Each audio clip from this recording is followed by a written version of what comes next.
E esse homem chegou a vários momentos na vida dele, muito difíceis. E para a honra e glória de Deus, ele venceu. E hoje, ele está aqui sentado para falar do que ele passou. E o qual grande é Deus na vida dele e na vida de todos nós. Glória a Deus. E você vai acompanhar agora e você vai ver o que Deus vai fazer nessa noite através desse testemunho. Convida alguém aí.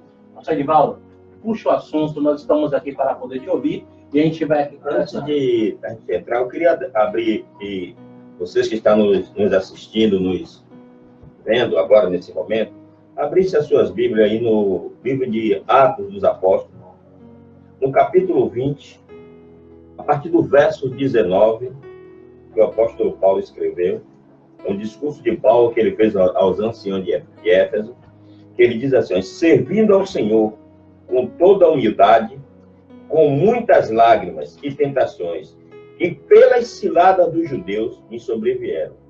Como nada que é útil seja, deixei de vos anunciar e ensinar publicamente e pelas casas. Onde é que eu quero chegar com esse texto? Que mesmo nós, sendo servo do Senhor, sendo chamado pelo Senhor, Ele não vai tirar de nossas vidas as perseguições. E nesse texto aqui, o apóstolo Paulo foi bem claro, como ele disse, que ele servia a quem? Ao Senhor. Ele estava servindo ao Senhor, mesmo ele servindo ao Senhor, ele não foi tirado dele as lágrimas. Essas lágrimas aqui se referem a dores. Ele não foi tirado dele as tentações e as ciladas que sobrevieram sobre ele. Mas mesmo com tudo isso, ele não deixou de anunciar o Evangelho. E meu testemunho começa na base desse texto. Eu aceitei o Senhor Jesus no dia 17 de maio de 1997, num culto de oração ali na igreja presbiteriana, primeira igreja presbiteriana renovada, em Cajazeiras 11, na primeira rota. Glória a Deus. E ali Deus começou a trabalhar na minha vida. E logo a seguir eu tive um sonho. Esse sonho, Deus me mostrava nesse sonho, que eu chegava numa estação de trem e eu ia comprar um bilhete para um determinado destino que eu tinha de chegar lá. E quando eu chegava para comprar esse bilhete, o rapaz que vendia o bilhete me dizia, quando eu dizia o destino que eu ia tomar, ele disse: olha, esse lugar que você vai é muito lindo, é muito bonito. Olha, não dá para eu descrever para você aqui esse lugar. Mas para você chegar até esse lugar, você passará por muitos desertos e muitos pântanos. E eu acordei. Eu não entendi na hora e ficou por isso aí. E o primeiro deserto que eu passei, logo a seguir, foi o desemprego. Fiquei muito período desempregado. E depois voltei a ficar empregado. Mas a maior dor que eu passei foi quando minha filha, Aline, de 15 anos, foi acometida de uma leucemia. E essa leucemia, quando foi descoberta no dia 2 de julho, exatamente no dia 2 de setembro, ela veio a óbito. E aí foi que eu comecei a entender aquele sonho que eu tive. E com aquilo ali foi uma luta, foi a parte mais difícil da minha vida. Eu já tinha perdido uma mãe, minha mãe tinha falecido. Quando meu filho nasceu, meu filho Anderson, que ele é mais novo do que a Aline, quando meu filho nasceu em janeiro, minha mãe faleceu em junho. Foi uma dor muito grande. Em 2001, eu estava no Pará, quando meu pai veio a falecer, e foram dores muito grandes.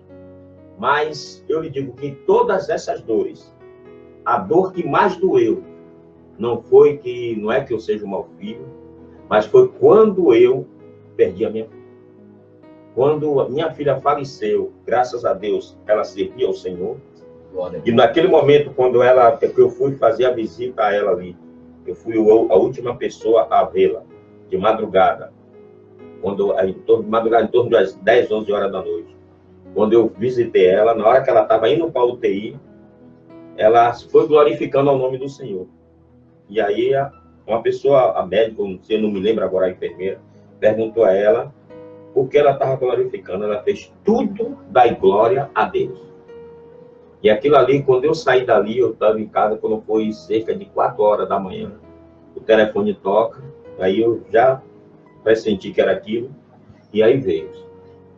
E nisso aí seguiu, foi uma luta dentro de casa, aí eu tinha de me mostrar forte, porque eu tinha um garoto, um adolescente não, uma criança, ainda com 12 anos, em casa, minha esposa que já tinha passado o período todo ali, e quando eu precisava, eu tinha necessidade, eu sentia vontade de chorar, eu corria para o banheiro, para ligar o chuveiro, para que minha esposa e meu filho não vissem eu chorando, não que era vergonhoso, e sim porque eu precisava mostrar um pouco de força para poder conseguir manter eles. Manter a estrutura, né? E aonde veio a primeira seta que eu recebi do inimigo. Quando eu botei aquilo ali, eu coloquei na minha cabeça que assim que eu sentisse minha família restaurada um pouco daquela situação, daquele bar, que eu iria largar o evangelho. Por quê? Porque o inimigo jogou na minha mente um versículo bíblico que está lá escrito: filho, honra teu pai e tua mãe, e eu prolongarei todos os seus dias aqui na face da terra. Então, esse texto foi o ponto que eu disse. Minha filha nunca tinha me dado trabalho, nunca deu trabalho na igreja onde congregava, no colégio nunca deu trabalho.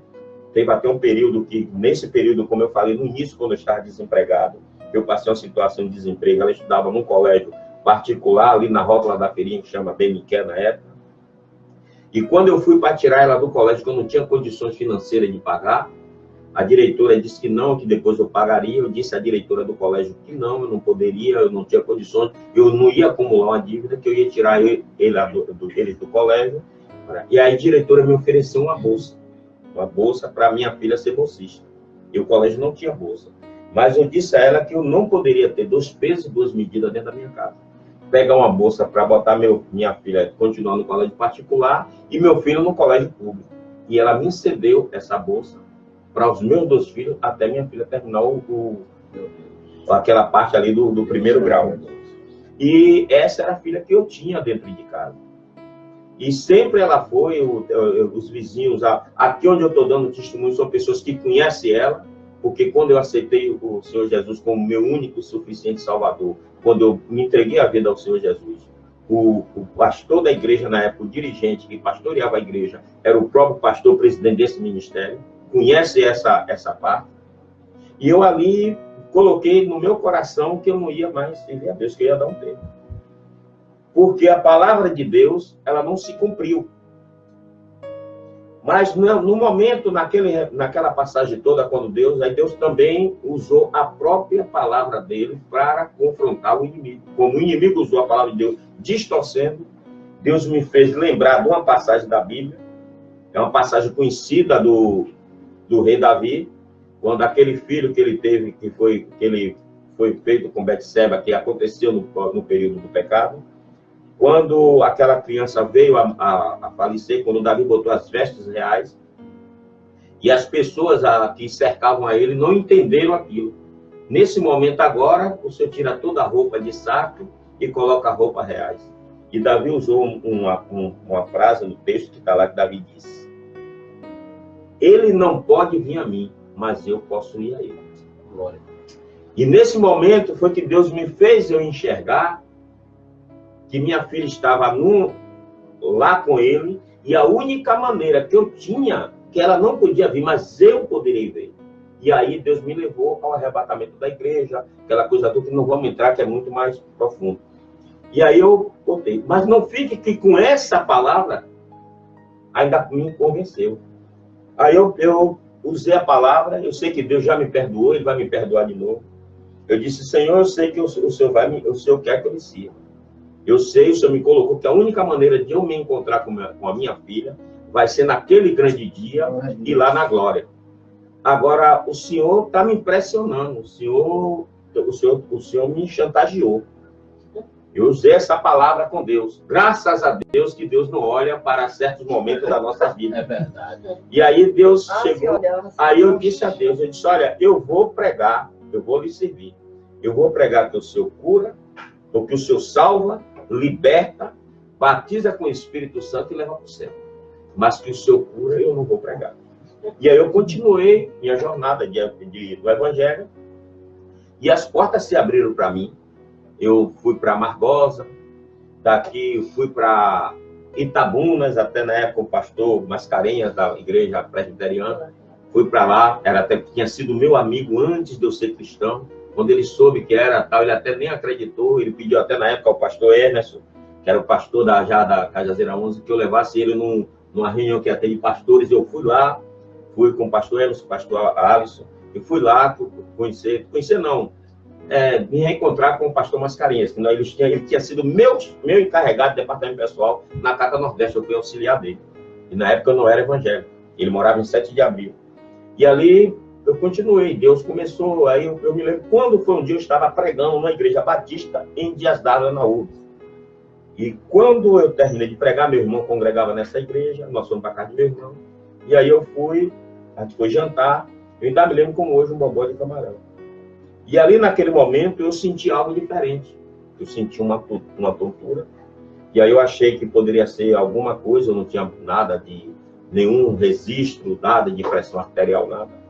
E aí eu comi, fui me descansar. Fui para casa, tudo bem, no banho, no outro dia normal.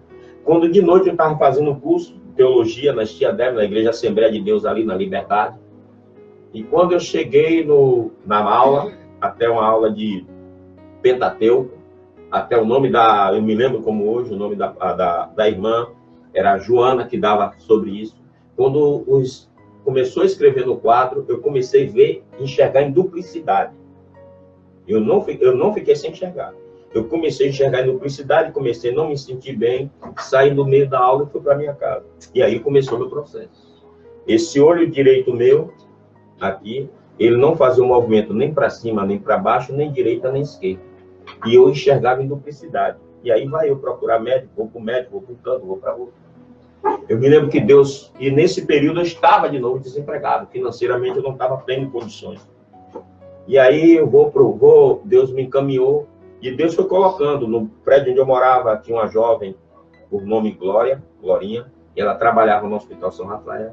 E ela conseguiu lá eu ter uma consulta lá com o doutor Haroldo, neurologista.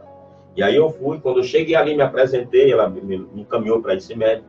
Quando eu cheguei lá, doutor Haroldo, que ele veio, que ele me fez as perguntas todas, você aguarde aí. Eu fui aguardar.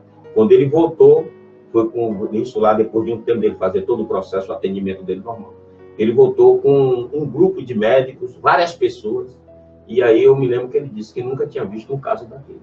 E ali, daquele momento ali, eu comecei a ir para um canto e para o outro. Dali, ele aí me encaminhou para eu procurar fazer uma tomografia na época, computadorizada.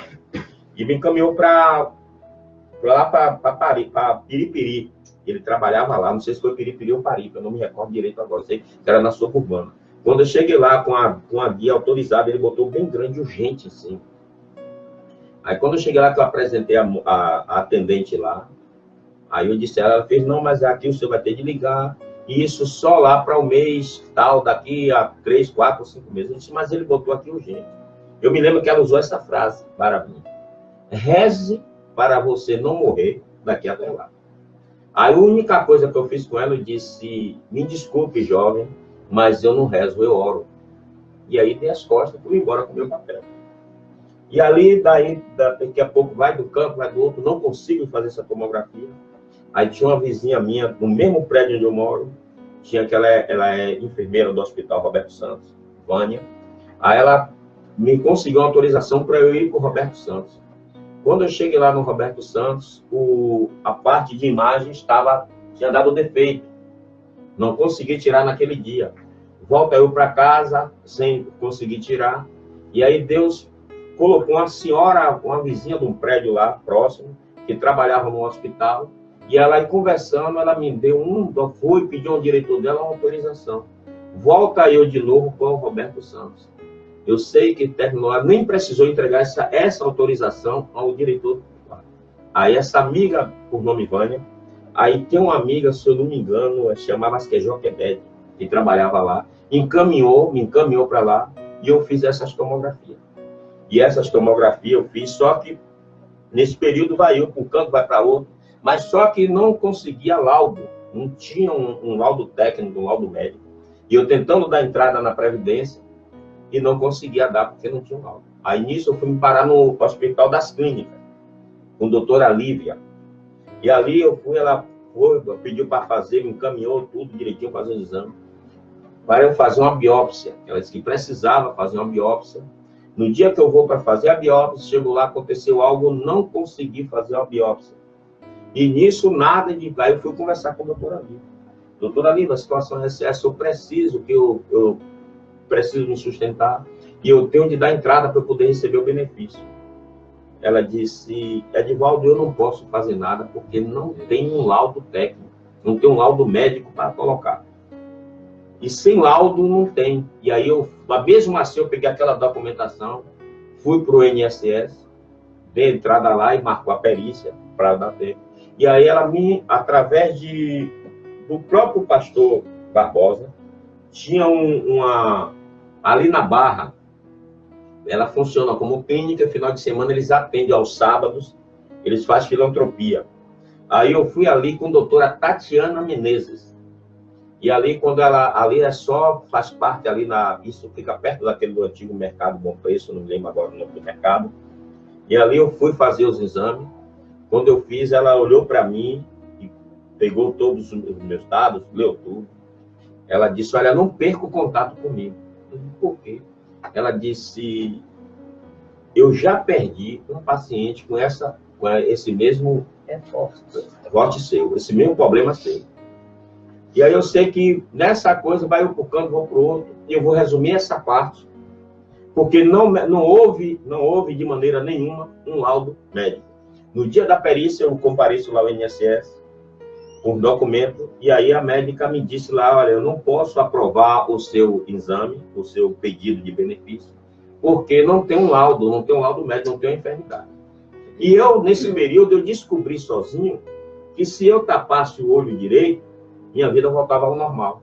Eu não sentia dor de cabeça, eu não sentia tontura nem nada. E aí eu peguei um óculos, até aqueles óculos que saiu logo na moda, aqueles óculos de pagodeiro, todo parecendo uma barata. Aí eu peguei um pedaço de pano preto, de camurça, botei cola, colei desse lado e botava o óculos e saía na rua. Ninguém sabia o que era que eu tinha. Mas se eu tirasse o óculos, eu enxergava em duplicidade, ficava tonto e tinha dor de cabeça. E no início eu tinha de andar com minha esposa do meu lado. Quando eu descobri isso, eu já podia sair para resolver a coisa sozinho. Quando eu cheguei na frente dessa médica, eu disse a ela que eu tinha descoberto isso. Eu conversei com essa médica da INSS. Isso antes eu tinha conversado com ela. Aí ela chegou para mim, ela disse, olha, só tem uma maneira da gente lhe dar esse benefício. Como o seu problema está dessa maneira, nós podemos... Aí ela botou lá o documento para eu assinar. Aí eu disse, o que é que tem escrito aí? Aí ela pegou, quando ela mostrou lá, era para fazer uma cirurgia para a retirada de meu olho. Tirar meu olho e com isso ela me cederia o benefício. Eu me lembro que na hora, eu dei um tapa na mesa, ainda derrubei algumas coisas dela, um segurança ainda veio, e eu disse a ela o seguinte, olha, quem me deu esse olho não me disse que eu ia ficar cego, nem me disse que eu ia ficar sem ele. Então a senhora pode ficar com o seu documento, não me libere nada e eu vou para casa. E aí... Eu queria só para poder frisar, e a gente... Eu estou aqui, você que está aí, e juntamente com todos nós aqui que estamos acompanhando, e você vai vendo, olha o processo. Um homem pai de família que vem a perder a sua filha com 15 anos de idade, depois de ter acompanhado todo o crescimento, a infância, chega a adolescência e se perde uma filha. Dentro disso, ele consegue forças para poder manter a estrutura da família, porque ainda tem um pré-adolescente, né, em casa, e ele vive um drama. Esse homem, servo de Deus, juntamente com sua família, vai ter uma fraqueza na fé, né, Mas ali mesmo assim ele continua. E logo após, quer dizer, olhe reino espiritual e vida terrena. Porque desde quando você vem passar mal ali na aula, onde você se sente mal e você vem para casa, começa uma grande luta. Diante da decadência que nós vivemos hoje no nosso serviço público, nosso serviço de saúde. E esse homem, ele está andando. E você pode notar que em muitos momentos ele vai dizer que em momentos que ele se estressou, momentos que ele perdeu a fé. Como pode agora você conciliar? É coisa de fé, é coisa de dizer, eu sirvo a Deus, e você ali confrontando os médicos ainda. Porque logo antes ele disse que a médica virou para ele e falou assim, eu não sei se você vai estar vivo daqui até lá. Atendente. A pergunta que fica é o quê? Aquilo que você tem ouvido do homem tem paralisado a tua fé? Porque esse homem aqui é prova viva de que ele não deu ouvido àquilo que o homem falava, mas ele tinha fé naquele que dá vida. E dá vida com abundância e vida eterna. Glória a Deus. E ali você continuou. E ali... Nesse testemunho também, o que me chama a atenção, o emocional. Isso. O que o emocional leva ao homem. Quer dizer, ele estava ali já para perder a visão. Isso. Né? Que a médica disse que a solução seria tirar o olho. Tudo isso através da perda da filha, o emocional. Então eu não sei o que você está passando, mas cuidado. Às vezes você fica sentindo, pode estar sentindo uma coisa aqui, uma coisa ali. Vá, procure um neuro, porque isso também pode ser o emocional. E ali, nessa passagem, ali do INSS, aí eu fui para casa. E ela, ali, me deu o documento, e no documento dizia que eu tinha 15 dias, ou era 7 dias, eu não me lembro agora, para recorrer. Eu não recorri. Quando início eu tinha, na época, eu voltando para o lado financeiro, eu poderia ter dado entrada no seguro-desemprego. Eu não dei, porque se eu desse entrada no seguro-desemprego, eu não poderia dar entrada no benefício do INSS. Porque eu não poderia, como eu trabalhei muito tempo na área de pessoal, eu não poderia receber 2 benefícios ao mesmo tempo.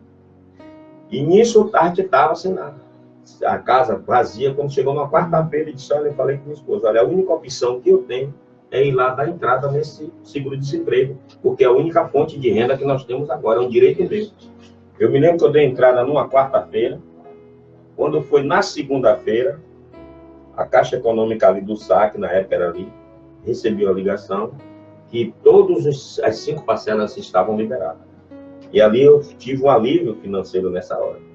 E quando passou alguns dias, depois de uns 15 dias, chega uma carta do INSS dizendo que aquele período que eu passei, que eu não esperava nada, aquele período que eu fiquei todo, foram cerca de 5 meses, aquele período estava liberado lá no banco. Que a médica disse que eu não ia ter direito. Chegou uma carta do INSS para eu receber aqueles valores, todo de vez. Ou seja, a minha situação financeira foi resolvida. E aí eu continuei. Agora, o que eu quero deixar um detalhe é o seguinte. Eu dormi bom e acordei doente. E essa enfermidade eu comecei. Aí eu me lembro um dia que eu estava lendo a Bíblia e chegou a irmã Jaci, que é uma pessoa muito querida nossa. Quando ela me viu lendo a Bíblia, o médico proibiu. Quando ela me viu lendo a Bíblia, com o olho tapado e lendo a Bíblia, ela me chamou a atenção. Mas você não pode, medicina não pode. Eu disse, se eu não puder ler a Bíblia, sem Bíblia eu não consigo viver. E eu continuei lendo. E aí eu sei que eu fiquei bom, não sei como, Aleluia. Não tem uma explicação, porque a própria medicina não tem um laudo para esse tipo de enfermidade. Do mesmo jeito que veio, ela foi. Eu só sei de uma coisa, que eu fiquei bom. E a coisa parou por aí, toquei minha vida, muitos anos para frente. E eu, só com uma coisa que vocês não observou. Eu disse a Deus que eu ia trabalhar para Ele, que eu ia pregar, que Ele salvava, libertava, batizava com o Espírito Santo. Mas que Só não ia pregar sobre cura. Aí onde foi a primeira cura que ele passou na minha vida. Agora, A segunda, minha esposa, eu estava em 2003 em Piracicaba, e minha esposa foi acometida de umas dores de cabeça muito fortes. E nisso, essa família sempre esteve envolvida na minha vida. E a irmã do pastor Barbosa, com o pastor Alex, que é sobrinho dele, que foi o suporte da gente na época. A gente passava mal, dava uma ligada, o pastor Alex levava ela para o médico, Lívia levava. Teve um dia, eu me lembro que eu falei com Nid, a mãe do pastor Alisson, e Nid disse: Vadinho, vem embora que Nid não está bem. Nid não está bem. E aí eu fui pedir a empresa para ser dispensado, lá em São Paulo. Eu precisava vir, ainda queriam me dar alguns dias, que minha esposa estava com suspeita de aneurisma cerebral. E as dores de cabeça eram muito fortes, que ela chegava a vomitar. Aí quando eu cheguei um dia em casa, eu chamei minha esposa: olha, vamos fazer uma campanha de oração. Aí ela disse que orar ela não ia, porque eu chamei ela para ir para médicos. Ela disse que não ia para médicos, porque Jesus não tinha curado a filha dela, então ela não cria em médico. E que médico também não adiantava, que a filha nossa foi para o médico e morreu mais rápido. E aí eu me lembro que eu cheguei no quarto, um dia de domingo, que eu tinha chegado de viagem, exatamente a hora 9, eu não dobrei meu joelho, eu sentei na cama. E o gesto que eu fiz foi esse. Pedi para... Não me ajoelhei, pedi para o Pai sentar, o Espírito Santo sentar aqui, Jesus sentar aqui, o Pai sentar no meio, e eu, na minha mente, eu estava me ajoelhando diante da Trindade. E a oração que eu fiz para Deus foi essa: Senhor, o Senhor está vendo a situação de minha esposa, o Senhor está vendo a minha.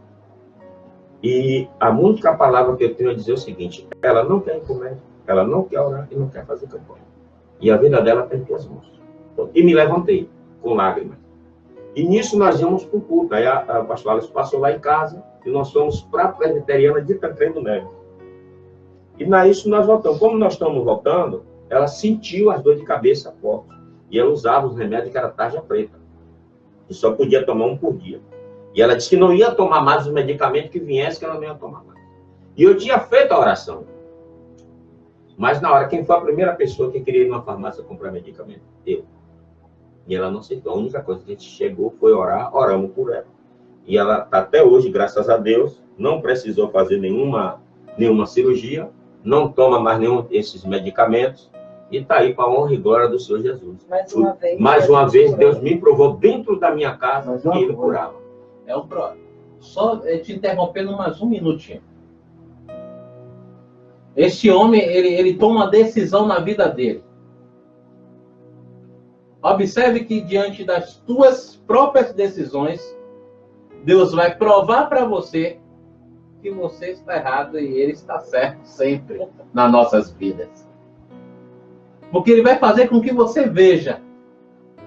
Esse homem agora diz: ó, eu prego sobre bênção, libertação, eu prego, meu Deus, vou ministrar a tua palavra sobre tudo. Mas sobre cura não vou falar porque eu não creio. E tendo trabalhar de Deus, ele contou a primeira: o olho. O médico, o homem terreno, falou que ia morrer. E arrancar até fora o olho. Até falou que ia arrancar fora o olho. E mesmo assim ele mesmo confessou: foi Deus que me deu, daqui ninguém tira. Glória a Deus. Não falou? É verdade. Não é isso? E aí Deus dá cura. Agora a segunda esposa. E tudo isso, uma família passando por uma situação muito delicada. Perdeu uma jovem de 15 anos. Seu filho, imagina o seu filho. Nós temos mães aí nos assistindo. Verdade. E ali esse homem perde um filho. E essa foi muitas vezes, diante da nossa fraqueza, que o inimigo ele aproveita a situação para poder investir. Mas é onde tua fé está alicerçada que vai dizer aonde você pode alcançar, até onde você pode ir. Se sua fé não está alicerçada, o inimigo entra e faz bagunça.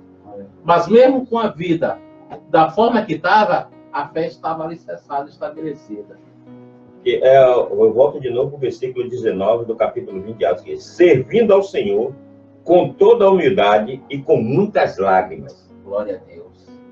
E tentações que pelas ciladas dos judeus nos sobrevieram. Ou seja, mesmo eu servindo ao Senhor, ou qualquer pessoa servindo ao Senhor, nós não estamos isentos das tribulações, das lágrimas e das ciladas. Verdade. Agora, uma coisa nós temos certeza, Ele vai nos livrar de todas elas. Glória a Deus. E aí eu continuei minha caminhada aflições, né? e continuei pregando o Evangelho. E graças a Deus, hoje eu tenho muitos filhos na fé, fora daqui do estado da Bahia, tem muitos que eu tenho no meu WhatsApp. Outros procuram, descobrem quando aceita Jesus, depois que eu nem vi, mandam áudio para mim, mandam vídeo que eles estão louvando ao Senhor. Eu tenho alguns nos meus contatos. Pessoas até que têm, jovens até, pessoas até que me chamam de pai, literalmente. Entendeu? Então, Deus tem trabalhado, nós estamos trabalhando no canteiro de obra onde nós chegamos, nós ali anunciamos que Jesus salva, cura, liberta e leva para o céu. Verdade. E aí eu continuei. Eu me lembro quando eu estava em 2010, eu estava na cidade de Itaguaí, e eu tinha um problema antigo no tornozelo, que foi de pancada quando eu jogava futebol. E essa, com o decorrer do tempo, ela foi se agravando. E eu procurei um ortopedista, eu tentei de todas as maneiras, tentei todos os tipos de curas paralelas que eu podia ter, através de fisioterapia, de todos os jeitos, mas fiz todos os tipos de fisioterapia. Com gelo, com parafina, com choque, todos. Aí eu encontrei um médico que eu não queria operar. Ele disse para mim, Edivaldo, eu não tenho como fazer outra coisa. Para você, o único remédio é operar. Seu tornozelo, que é o tornozelo direito, a cartilagem, praticamente, você não tem mais nem 20% da cartilagem. Meu Deus. Já está osso. Por isso que você sente essas dores, porque está osso com osso. Então, tem que ser feita essa operação. Aí eu disse, doutor, se o jeito é esse, vamos fazer. E aí eu fui, fiz a operação, fui colocado, eu tenho 2 parafusos de titânio no meu tornozelo, não me incomoda em nada. Eu faço todos os movimentos normais. Não tenho negócio de época, de lua, padroeiro, não sinto nada. E aí eu fiz essa cirurgia. Quando eu estava num período de ele, disse que eu tinha que ficar 60 dias sem tocar o pé no chão. E nesses 60 dias eu fiquei. Eu comecei a usar moleta. Dia de domingo eu até ia para casa do Senhor com minhas moletas mesmo. Botava minhas 2 moletas, dando devagarzinho lá, adorar e glorificar o nome do Senhor. Aí quando foi um dia, eu estava sentado na cama, ali na cidade de Itaguaí. Aí quando eu estava sentado na cama, fui receber a visita de 2 cunhadas. Uma, a irmã de minha esposa, e outra, a esposa de meu irmão. Que moravam lá, estavam lá. Viu? Aí quando a gente estava ali sentando, conversando, a minha cunhada me chamou para eu ir para a cidade de Guarapari, que é uma cidade de praia, onde ela estava residindo. E é uma cidade muito bonita, eu já morei lá. E eu gostei muito daquela cidade. Aí quando ela me fez o convite, eu disse, olha, Soninha, eu não vou não, porque eu nessa situação não estou podendo sair. Eu ainda estou na fase eu estou fazendo fisioterapia, eu tenho de todos os dias, não dá para ir. Aí a gente começamos a conversar. Nessa conversa ali, eu me lembro que eu comecei a passar mal, eu comecei a ficar tonto. E a tontura veio, aí eu sou muito conversador, sou muito comunicativo. Aí ela também gosta muito de conversar, então juntou nós dois ali, a gente bateu um papo. Aí minha cunhada foi embora, a esposa do meu irmão, e só ficou eu, ela e minha esposa. E aí quando eu passei mal, eu comecei a passar mal, eu disse, olha, eu vou descansar aqui um pouquinho, ela estava sentada na cama, e depois a gente conversa. Só que quando eu deitava, a tontura aumentava. Quando eu levantava, ela diminuía. Aí eu me lembro que isso eu não me lembro, aí já foi minha esposa que contou, ela fez MID, o Vadinho está passando mal. E aí ela disse, peraí que eu vou explicar a vocês. Só que quando eu falava isso, eu não tinha mais a coordenação motora da voz. Eu não conseguia colocar as palavras certas. E ali eu fui cometido com um AVC. Agora, uma coisa que me chama a atenção e me fez eu me lembrar, é aquela passagem da viúva, quando o profeta diz a ela, olha, vá na sua vizinhança e pegue panelas. O que é que eu quero levar isso? Você tem de dar um bom testemunho perante a sua vizinhança e ser um bom vizinho. Porque o meu socorro, primeiro, foi do Senhor. Mas quem ousou foi um vizinho que morava do lado. Ele era um rapaz alto, forte. Eu morava no 2º andar, porque me desceu comigo. Ele era músico, eles estavam ensaiando, que eles iam tocar, ele era músico, tocava na noite, eles iam tocar. E quem foi que na hora que Deus providenciou, qual foi o carro que me levou? O dono da casa, que chegou com a Kombi, e foi que me levou. Ou seja, naquela hora, os vizinhos foram que me... É um ditado que tem no interior, que o vizinho mais próximo seu é a sua família. É a sua família. E ali eu fui para o Hospital Público de Itaguaí, e eu já tinha passado por esse processo, no Hospital Juari, em Campo Grande, no bairro de Campo Grande, no Rio de Janeiro. E ali, quando minha esposa está lá, no médico, o médico me deu alta. Essa parte que eu estou falando, eu não me lembro, me deu um branco. Do AVC até aí, foi tudo que minha esposa me foi contar. Ela aí não deixou. Ela chamou, já tinha telefonado para meu filho já tinha saído do trabalho, um outro amigo dele que a gente tinha levado para trabalhar conosco lá, mais 2 amigos do meu filho, o Diego e o Márcio. E aí Márcio estava com o carro, e aí foram lá me buscar. Ela fez, já sei quando eu vou levar. Esse médico está dando alta a ele, mas o que o Vadinho teve foi um ataque de AVC. Que ela é uma pessoa muito curiosa, e ela, quando tem qualquer problema de enfermidade, ela vai logo na internet olhar. E aí, quando me levou para ali para o hospital, eu fui me parar lá no Juari, do Juari. Aí o médico já deu aqueles primeiros atendimentos e me encaminharam para um outro hospital, lá em Campo Grande mesmo. E ali eu fiquei com esse problema do AVC, fiquei durante 7 dias numa CTI, cheio de aparelho, e os médicos querendo, monitorando minha pressão. Só que minha pressão não subia. Eles não entenderam como eu tinha dado um AVC com a pressão arterial normal. Minha pressão sempre foi 12/8. Até hoje mesmo eu tomo medicamento, eu tomo até enalapril de 20 miligramas, que é fraco, mas o médico mandou tomar por uma questão de não ocorrer uma pressão, que ele fez, a sua pressão, ela deu um pico. Foi o que eles me comunicaram, foi essa. Sua pressão é tirada, sua pressão está normal. E ali eu fiquei aqueles dias, e aí voltei para casa, e ali o médico, como eu dei um AVC, o médico passou um medicamento anticonvulsivo. Eu tinha de estar tomando por nome Idantal. Aí, esse medicamento que eu comecei a tomar, ele fez nada mais, nada menos do que aquilo que está na bula. A enfermeira não conhece, né? Os efeitos colaterais que todo medicamento tem. E os efeitos colaterais do Idantal me afetaram. E qual é o efeito colateral do Idantal? Ele pode lhe dar queimadura de 3º grau, de dentro para fora, sem você se queimar. Esse é o sintoma do Idantal. E eu fui acometido. E essa enfermidade, ela é conhecida, quem quiser pode pesquisar aí agora na internet, o nome dela é mal de Steven Johnson. Mal de Steven Johnson. Ela, se você estiver se alimentando, comendo alguma coisa, lanchando, eu não aconselho você olhar as imagens. As imagens é bem feia mesmo. Quem quiser pode consultar aí. E ali eu fui acometido dessa enfermidade. E ali, como foi detectado isso? Eu comecei a inchar. Eu inchava, esse queixo meu veio para aqui assim. Nossa. Essas dobras da orelha não existia mais. E era uma coisa assim, tipo sarampo. O corpo todo vermelho, vermelho mesmo, inchado. Eu enchei de uma maneira, só que eu não quis foto. Se a minha esposa tirar foto, eu não vou tirar foto, porque eu não gosto de guardar coisa ruim.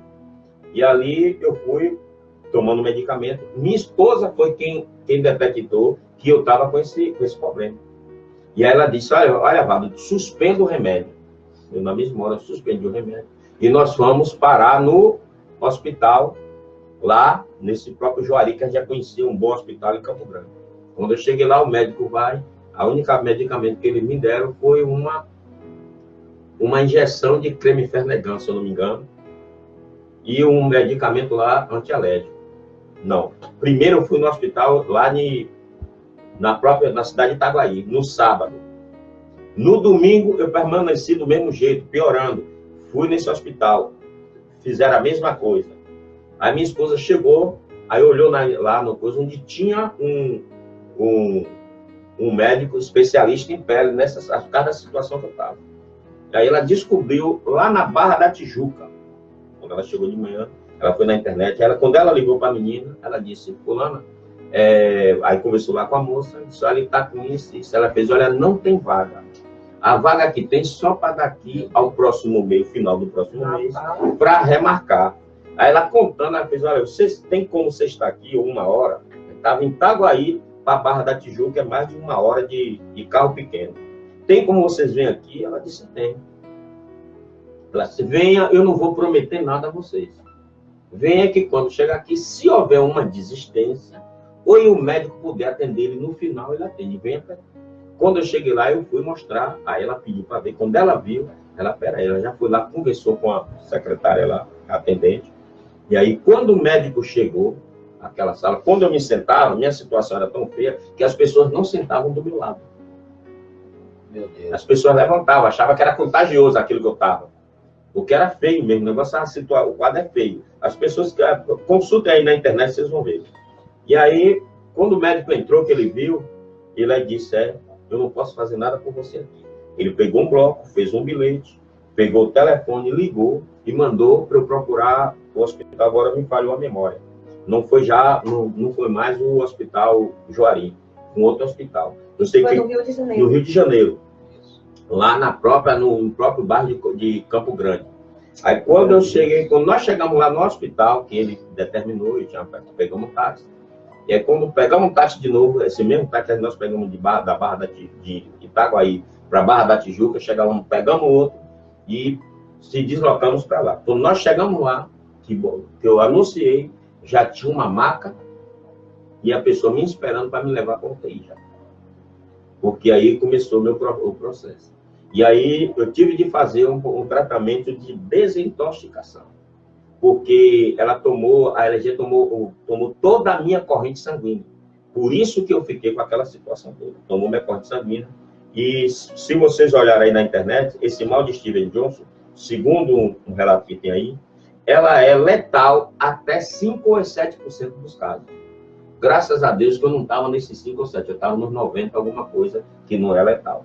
Mas ela dá queimadura de terceiro grau, de dentro para fora, e que depois fica as cicatrizes. As cicatrizes ficam, só vou tirar aqui um pouquinho. Glória a Deus. Mas vamos mostrar assim. Mas graças a Deus, para a honra e glória do Senhor, eu não fiquei com nenhuma cicatriz. Não fiquei com nada, não estourou nada no meu corpo. Deus cuidou dessa parte.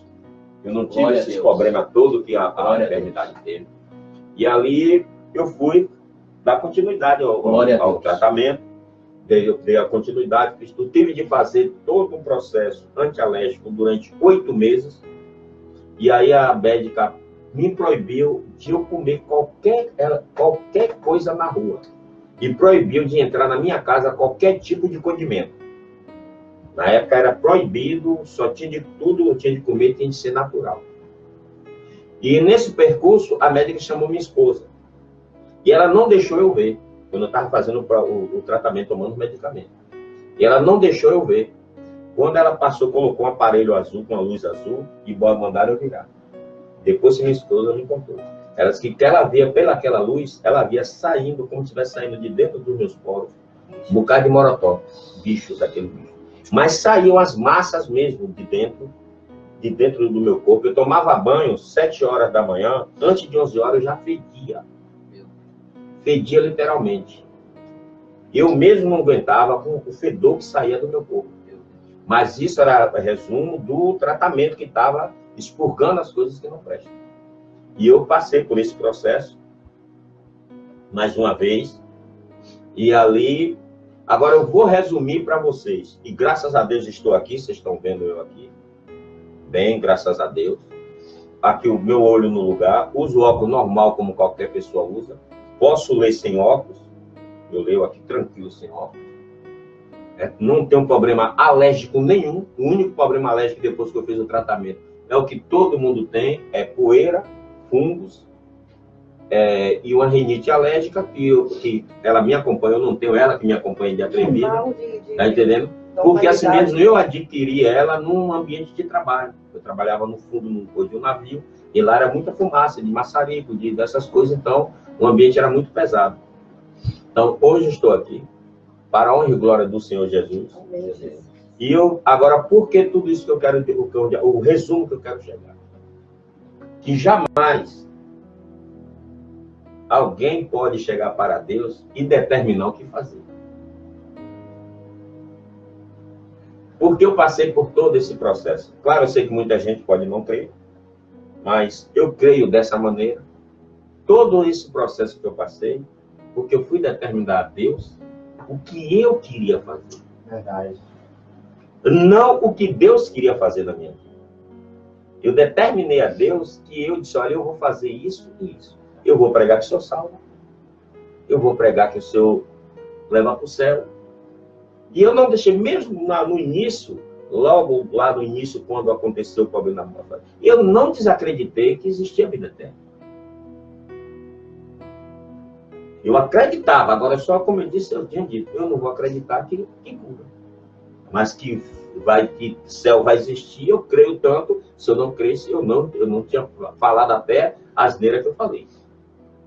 Entendeu? Então, o que eu digo, o meu ponto de vista que eu coloco para vocês, eu não vou dizer conselho, é que você jamais desafie a Deus. Verdade. Porque como Davi disse, quando perguntaram a Davi se ele queria cair na mão do homem ou na mão de Deus, ele disse, olha, eu quero cair na mão de Deus, que o homem não tem misericórdia. E Deus tem. Mas graças a Deus que essa misericórdia de Deus prevaleceu. Deus não levou em conta as coisas que eu falei. Simplesmente eu passei por todo esse processo. Foi para eu poder aprender que Ele é Deus. É como tem um hino que eu mais gosto, é esse hino que tem aí. Se Ele curar, Ele é Deus. Se Ele não curar, Ele é Deus. E não é a minha concepção, nem a de ninguém, que Deus vai deixar de ser Deus. Eu creio também, eu já cria nele. E essas experiências que eu tive com Ele me levou a eu cada dia mais crer nele. E saber que Ele é poderoso. O que eu precisava naquele momento era ter lembrado de um atributo de Deus. 2 atributos. Se eu tivesse lembrado desses atributos de Deus, eu jamais faria. Primeiro, que Ele é soberano. Se Ele é soberano, a vontade dEle é que tem que prevalecer. Então, se a vontade dEle era que minha filha fosse com 15 anos, é essa que tinha que ser a vontade dEle. Quem somos nós? E quem somos nós? Segundo, eu esqueci de um outro atributo. Ele é onipotente. Ou seja, todo o poder é dele. Entendeu? Como é que eu digo a ele, eu não vou fazer isso? Amém, Jesus.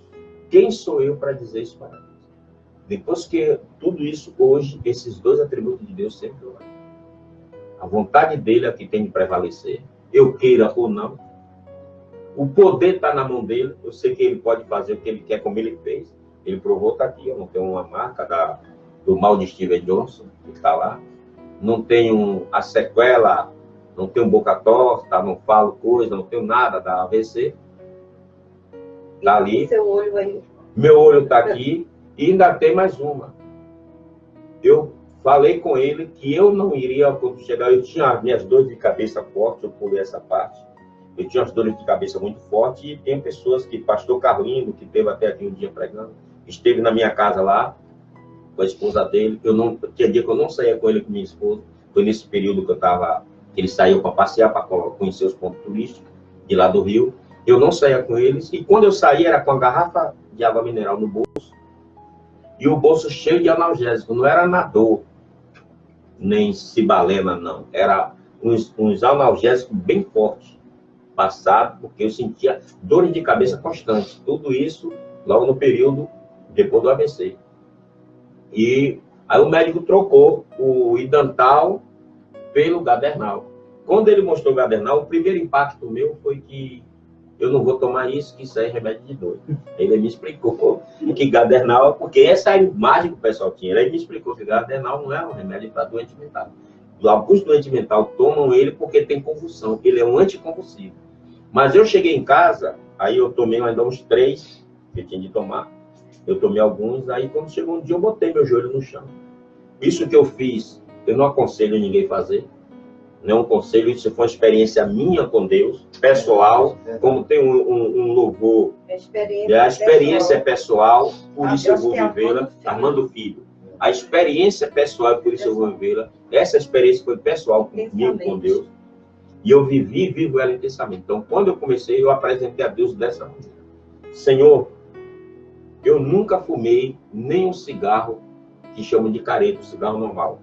Nunca usei droga. Nunca tive vício nenhum. Por que agora eu vou ter de ficar usando essa droga o resto da minha vida? Esse medicamento o resto da minha vida. E eu disse para ele, se o senhor quiser, aí eu reconheci que ele era soberano. Se o senhor quiser, me levar, o Senhor me leva. Se o Senhor quiser que eu tenha outro AVC e fique deficiente, ou em cima de uma cama, ou andando, balançando um braço, ou com a boca torta, então eu vou ficar. Então, e eu, depois que eu coloquei de novo também o lado do onipotente dele. Eu sei que o Senhor tem um poder para fazer o que o Senhor quiser. Agora, eu não vou usar esse medicamento. Está em tuas mãos. Eu não digo que ele se revelou para mim e disse que era para eu parar de usar, não. Eu tomei essa atitude, peguei o medicamento, não joguei logo fora e botei lá. Digo, eu ainda vou olhar para ele. E eu tive o primeiro teste. Eu estava ali em Itaboraí, já. Não foi em Itaguaí mesmo. Quando eu tinha de atravessar, tinha uma ponte bem grande de madeira que eu tinha de atravessar de um lado para o outro na obra. Quando eu estou indo, eu senti os mesmos sintomas. Os sintomas que eu senti do AVC. Quando eu senti os mesmos sintomas, que eu fiquei meio tonto, eu parei, me segurei assim no corrimão. E aí eu apresentei o Senhor, está em tuas mãos. Aí vi um jovem de lá para cá, disse, ô moço, o senhor quer que eu elegie? Eu digo, não, fique tranquilo, não precisa não, eu estou bem. E aí eu me encostei ali e apresentei, Senhor, se for uma seta do inimigo, o Senhor desfaz agora. E se o Senhor também quiser que eu dê um, então o Senhor prepare e leve logo embora. E ali, quando eu terminei de falar isso, espaço de alguns segundos, sumiu e até hoje eu não sei. Graças a Deus. Não uso Gadernal, não uso nenhum tipo de outro anticonvulsivo, não sei o que é dor de cabeça, eu não tomo Anador, não tomo Melhoral, não tomo nenhum tipo de medicamento. Eu não sei o que é uma dor de cabeça, nem que eu esteja no sol. Você não toma nenhum de metilaminofenil, de metilprednisolona. Nada disso aí. É o hormônio da silalena. Tá entendendo? Então, não tomo nenhum tipo de medicamento. Estou aqui provando que Deus é Deus. Ele salva, cura, liberta e leva para o céu. Jesus é a dose mais forte. E quem acredita também batiza com o Espírito Santo. Entendeu? Então, esse é o testemunho que eu tenho, né? E peço a Deus que Ele me dê forças. Eu não me lembro de muito tempo de ter contado esse testemunho. E está aqui. Eu sei que boa parte desses, a pastora Sueli conhece, vivenciou, que inclusive teve uma época do olho, foi feita uma oração, eu fui orar lá na igreja, aqui no avivamento, tá entendendo? Então, e o que eu estou falando, as pessoas que eu citei ali, ainda teve outras, que a Edilene que esteve lá na minha casa, viu, presenciou tudo. E graças a Deus que Deus providenciou, abriu. E só, quando eu não fiz o roteiro, eu esqueci. Eu tinha de fazer uma arteriografia cerebral. E quando eu fui fazer a arteriografia cerebral, Deus providenciou tudo direitinho. Fiz num dos melhores hospitais do estado do Rio de Janeiro, chamado Hospital São Lucas, ali em Copacabana. E ali a arteriografia eu tive de assinar, assumindo compromisso, minha esposa. Porque ela pega essa veia central que nós temos e ela vai até o cérebro. Você tem que ficar o tempo todo acordado ali para estar conversando com eles. Que é a hora que ele manda parar, respire, não respire. E nos outros exames todo deu que eu tinha esse problema, deu rompimento aqui. Quando chegou nesse exame, não deu nada. Aí quando eu levei para o médico, esse médico eu falei lá na Barra da Tijuca, aí ele chegou para mim, Edivaldo, eu preciso que você me traga esses outros exames, porque não tem como, não estou acreditando no que eu estou vendo aqui. Se nos outros, os outros exames que você fez consta, nesse aqui que é mais detalhado, tem de ter alguma coisa. Não consta nada aqui. Aí não consta que você tem nenhum vaso rompido na sua cabeça. Não tem nada, aí está tudo ok. Aí eu voltei lá, levei, ele olhou, aí ele me deu um documento. Mandou que eu repetisse os exames 6 meses depois. Isso já tem 8 anos, eu não repeti nenhum exame. E estou aqui para a honra e glória do Senhor Jesus. Amém. Louvado seja Deus. E que o Senhor Jesus continue abençoando a todos. Amém. Eu espero que esse testemunho sirva para edificar alguma vida em nome de Jesus.